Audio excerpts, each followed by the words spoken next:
সকাল সন্ধ্যার জিকির পৃথিবীর এমন কোনো অসম্ভব নাই যা সম্ভব করতে পারে না। সকাল সন্ধ্যার জিকির এমন কোনো অসম্ভব নাই যা সম্ভব করতে পারে না। যেমন জাকারিয়া আলাইহিস সালাতু ওয়াস সালাম বলছেন, আল্লাহ আমার সন্তান দরকার, বন্ধা স্ত্রী, তিনি বৃদ্ধ, কেমনে সম্ভবে অসম্ভবকে সম্ভব করা? আল্লাহ বললেন, এই অসম্ভব সম্ভব হওয়ার রাস্তা হচ্ছে তুমি সকাল সন্ধ্যায় জিকির করবা। জিকির আওয়াজ তৈরি করে। এবং জিকিরের সবচেয়ে মজার পাঠ কি জানেন? জিকিরের সবচেয়ে মজার পাঠ, দোয়া তো আমরা সবাই করি, দোয়াতে নিজের স্বার্থটা বেশি থাকে, আর জিকিরে কিন্তু কিছুই চাওয়া থাকে না। আপনি বললেন লা ইলাহা ইল্লাল্লাহ, এর মধ্যে কি চাওয়া আছে? কিছুই চাওয়া নেই।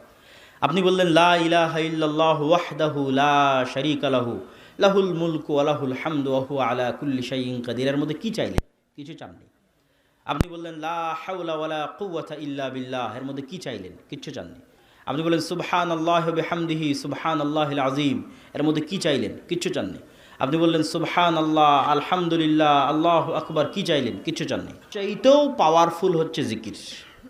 কেননা দোয়াতে মানুষের নিজের ব্যক্তি স্বার্থ একটু হলো কাজ করে, যে আল্লাহ আমার এটা দরকার, আমার এটা দরকার, আমার এটা দরকার।